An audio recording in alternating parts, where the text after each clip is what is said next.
O Tó e o Zeca, depois de haverem dissertado sobre toda aquela condição da imigração portuguesa e do fraco estatuto que tinha a imagem do português, disseram-nos que talvez devêssemos repensar numa situação que era a de arranjarmos outro nome para utilizarmos a partir dali, mas principalmente em situações mais prementes. Provavelmente estar numa discoteca e dizer a uma francesa ou outra nacionalidade qualquer que chamava-se Kim ou Zuka, talvez não fosse de muito bom tom na ótica deles. Mas depois havia uma série de coisas associadas a isso. E nós pensámos bem e está bem, ok, se os portugueses não estão muito bem vistos socialmente, ok, então vamos arranjar um nome. O Tó já era Antoine.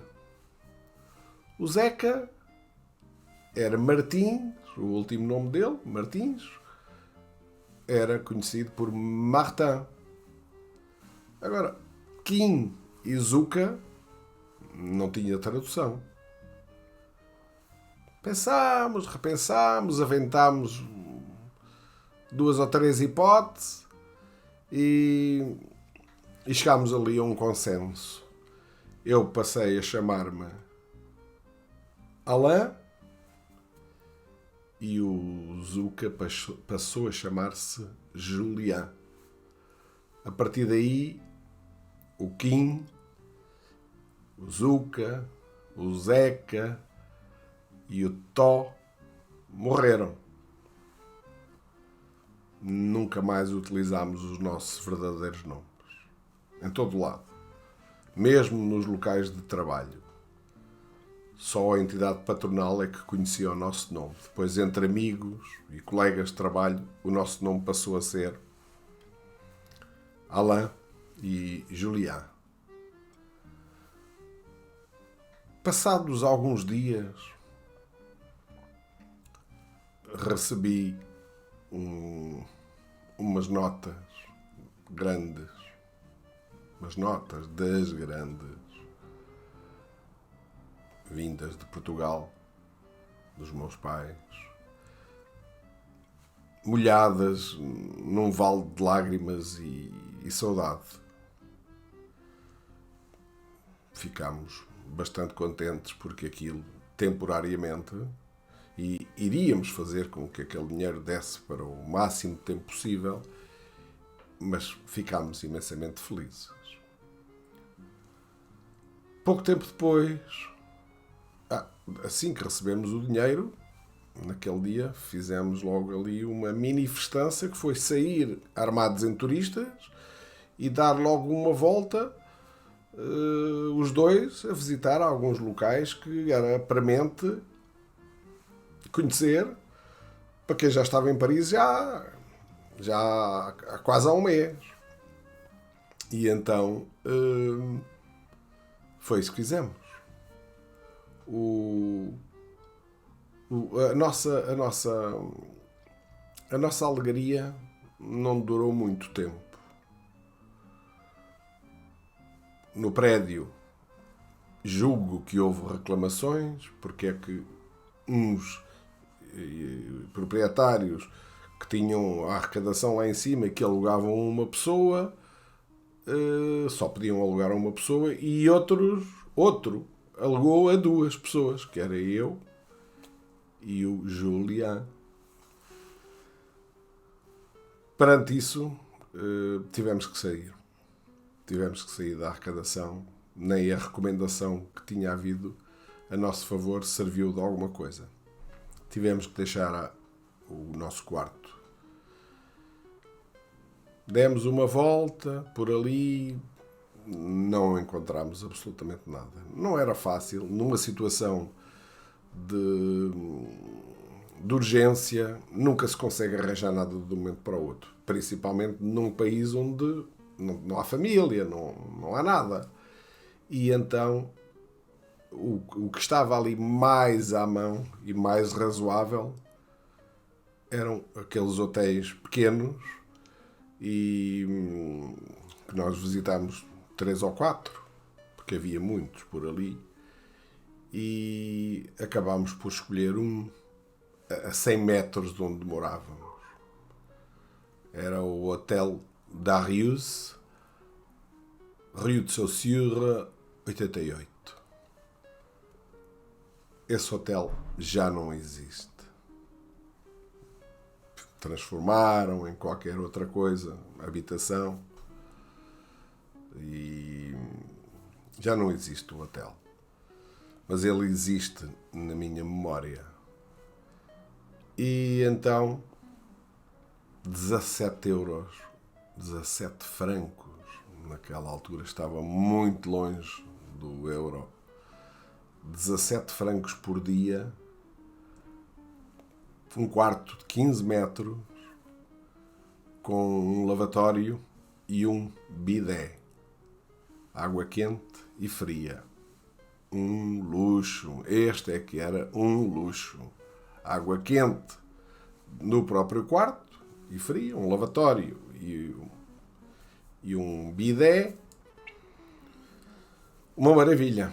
Devo dizer que nós utilizávamos o bidé, abríamos a torneira de água quente, metíamos lá uma lata de comida já feita, feijoada, havia várias, mas a nossa preferida, aquela que era a mais substancial, era o cassoulet, portanto, a feijoada, no fundo. E nós punhamos ali a água quente, punhamos a ferver, não é? Até a água sair o mais quente possível. Punhamos o tampão, metíamos a lata lá dentro.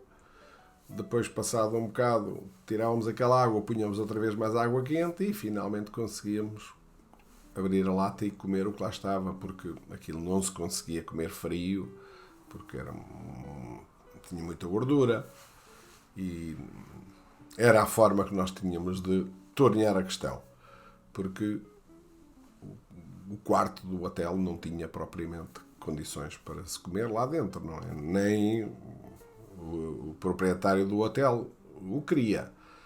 Mas aquilo também era um hotel que em Portugal seria uma pensão. Uma pensão assim, uma pensão um bocado porrasca. Era um hotel de 2 estrelas e nós estávamos no segundo andar, no quarto 212. Aquilo penso que tinha 4 quartos por piso e em cada piso havia então uma casa de banho com sanita e com chuveiro. E pronto, passou a ser o Hotel Darius a nossa nova residência. Os tempos inicialmente foram um bocadinho facilitados porque havia dinheiro fresco e a nossa alegria era relativa, porque sabíamos que aquele dinheiro não ia durar para sempre, mas era um dinheiro razoável, o dinheiro que eu tinha recebido. Eu sei que na altura recebi perto de 4 ou 5 mil escudos, eu ia dizer contos, porque era o normal na altura que se dizia, mas eu recebi talvez 5 mil escudos. Se eu tinha saído de Portugal com 3 e o Julián com 1800 ou 1200, 1800 penso, 5 mil escudos dariam para algum tempo, mas a pagar 17 francos por dia havia que ter ali algum cuidado. Fora as extravagâncias que, entretanto, nós... Lembro-me que esporadicamente íamos comer a um self-service, frango com batatas fritas, por exemplo, que eu gostava muito desse prato. Era o mais barato, mas era também dos que eu mais gostava. E ali fomos vivendo naquele idílio. Poucos dias depois de estarmos no hotel, o Martin diz-nos que vou-vos levar a uma boate, uma discoteca, onde ele ia regularmente. A discoteca chamava-se Touquet. O Touquet ficava... para nós era só subir a Avenue Wagram, que é uma das ruas perpendiculares que saem da Estrela, portanto, da Étoile. É uma daquelas ruas que saem, das 12 ruas que dali saem. Era só subirmos essa Avenue Wagram e depois descer.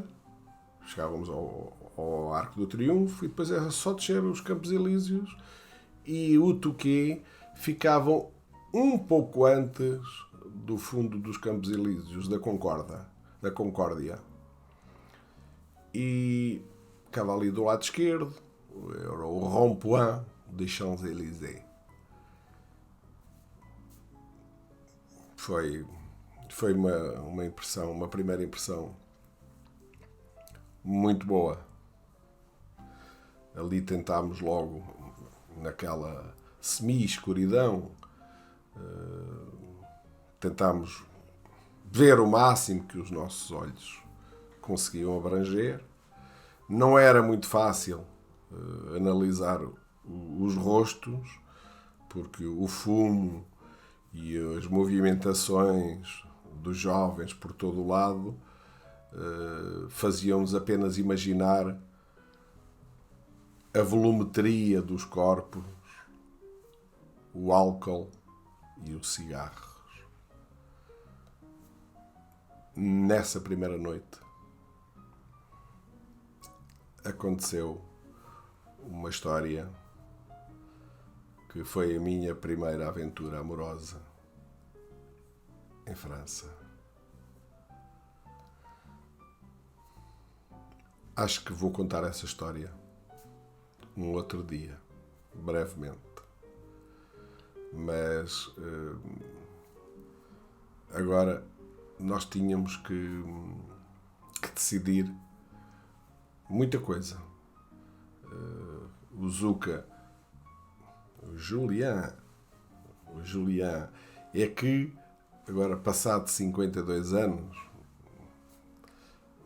já não se consegue associar os nomes, mas naquela altura da nossa cabeça desapareceu o nome, os nossos nomes de cá. É incrível, como em tão pouco tempo, porque as pessoas que íamos conhecendo e que nos perguntavam como é que nos chamávamos, nós eu dizia, je m'appelle Alain, e o meu amigo fazia a mesma coisa, o meu amigo Julián.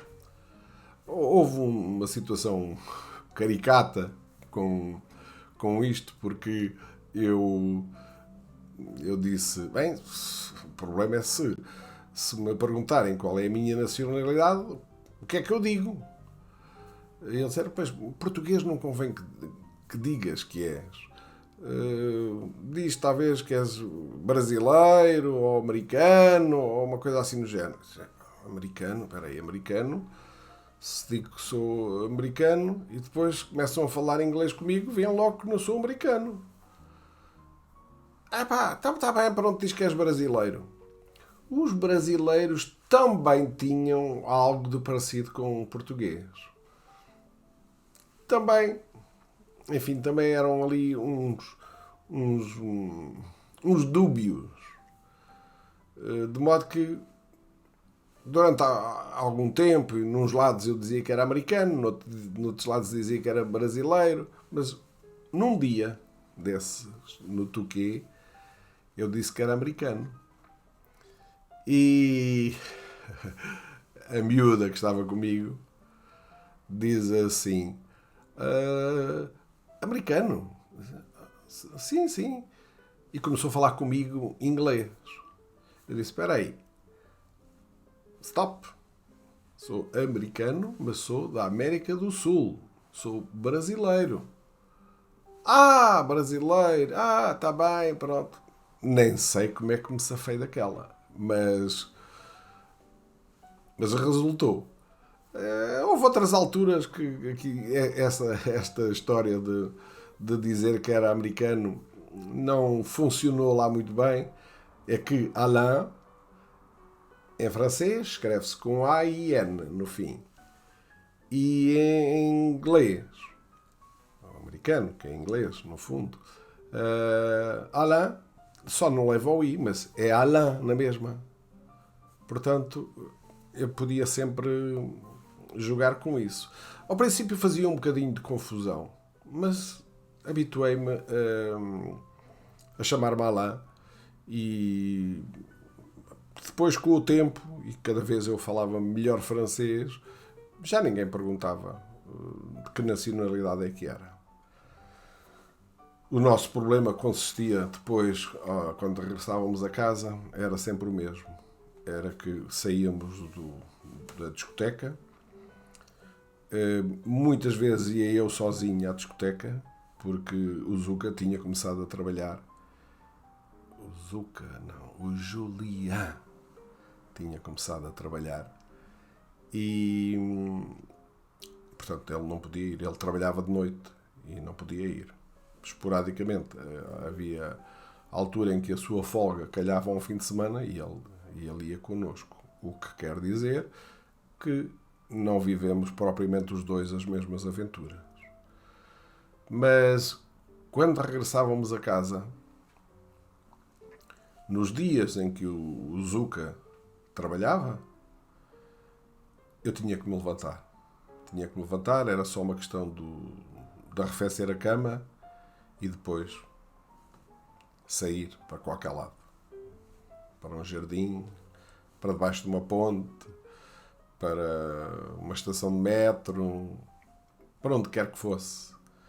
O outono tinha começado e nós tínhamos que nos adaptar àquela realidade.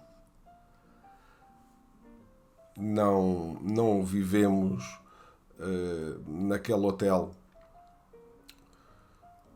com a alegria que podíamos sentir por estar num hotel, porque tudo nos era diferente. Nós, enquanto que lá no quartinho a gente entrava lá pela escadaria, praticamente ninguém nos via, ninguém nos falava. No hotel não, havia porteiro. Depois, quando se passava pelo primeiro andar, havia uma sala que tinha televisão e tinha uma coisa qualquer penso que era de flippers que aquilo tinha. E nós não nos sentíamos ali muito bem, porque aquela gente juntava-se no primeiro andar, naquela sala, a ver sempre jogos de rugby. Eram loucos por rugby. Eu pensei que eram loucos por futebol, que efetivamente eram, mas eram muito mais loucos por rugby. Quando havia jogos de rugby, o futebol ficava relegado para segundo plano. E também ali havia uma morena muito jeitosa. As morenas são tão jeitosas como as loiras, não é? Mas naquele hotel também havia uma morena muito jeitosa. Já mais velha que nós. Também ela nunca nos passou cartucho.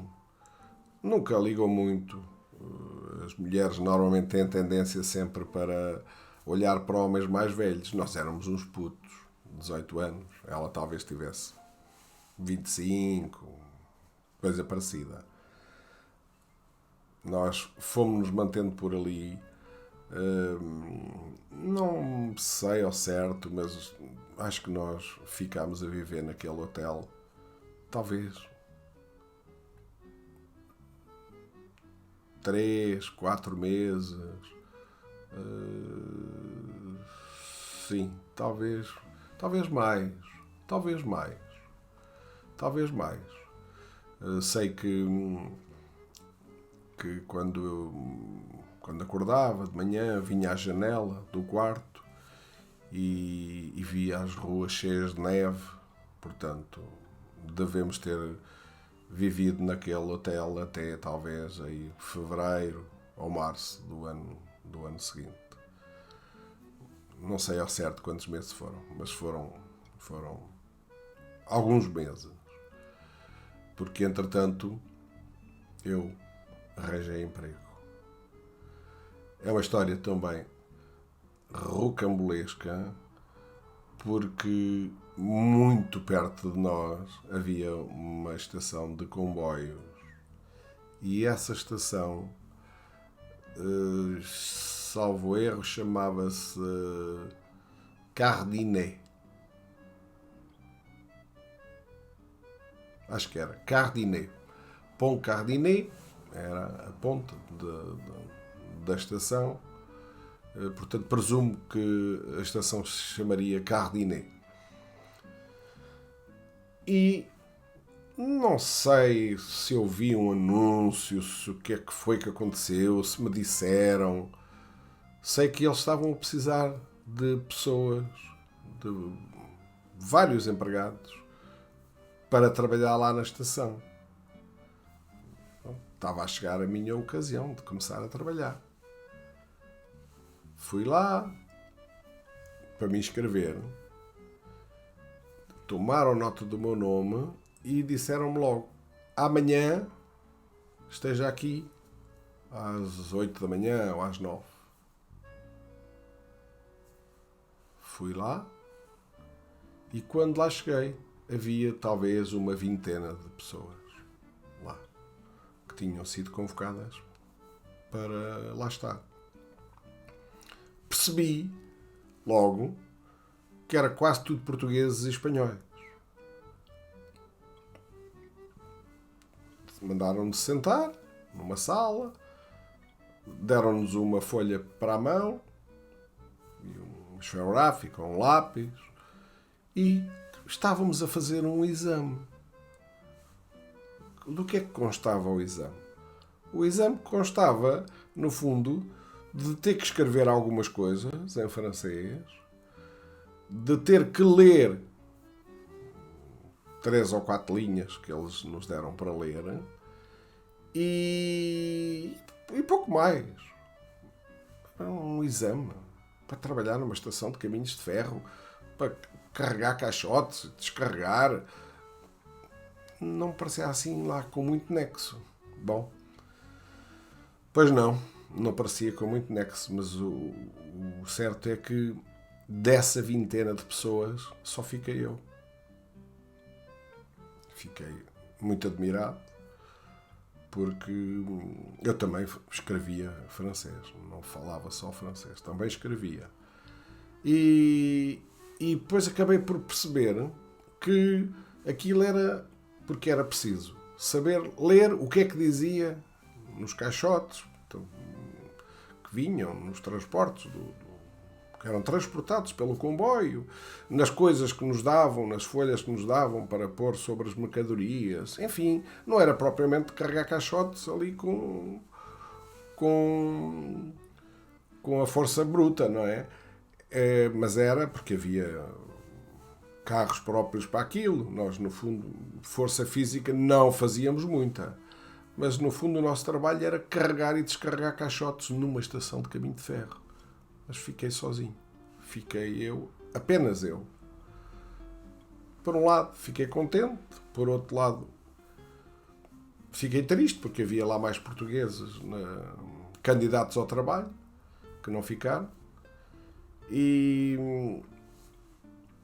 pronto. E comecei a trabalhar nessa estação de caminhos de ferro. Trabalhei lá 5 dias. 5 dias. No final dessa semana, chamaram e disseram: olha, tens que ir embora. Não podes continuar aqui a trabalhar. Eu disse: mas não posso porquê? Primeiro porque não tens documento. Eu não tinha sequer uma coisa que se chamava récépissé, que era, no fundo, uma autorização de trabalho. Em França. Eu não tinha isso. Era um objetivo que eu tinha que ir conseguir, mas ainda cheguei lá aí 2 ou 3 vezes, mas as filas eram intermináveis. Como eu tinha conseguido arranjar aquele trabalho, disse: bem, pode ser que eu vá conseguir resolver isto sem ter que ir lá tratar da autorização de residência. Mas então, ao fim do 5º dia, eles disseram: não podes continuar a trabalhar aqui. Não é só porque não tens papéis, é porque isto é um emprego do Estado. E eu, do Estado? Sim. Isto é uma empresa estatal e não podes estar aqui a trabalhar sem documentos. Eu julgava que não, que aquilo era uma empresa. Nem tinha pensado se era estatal, se não era. Mas então fui despedido, não por incompatibilidade com os meus serviços, que presumo não foram maus, mas sim porque tinha passado a ser empregado do Estado. É incrível, cada vez que penso nisto, como é que é possível uma pessoa ser admitido a trabalhar no Estado sem nunca ter tido documentos, nem nada. Fui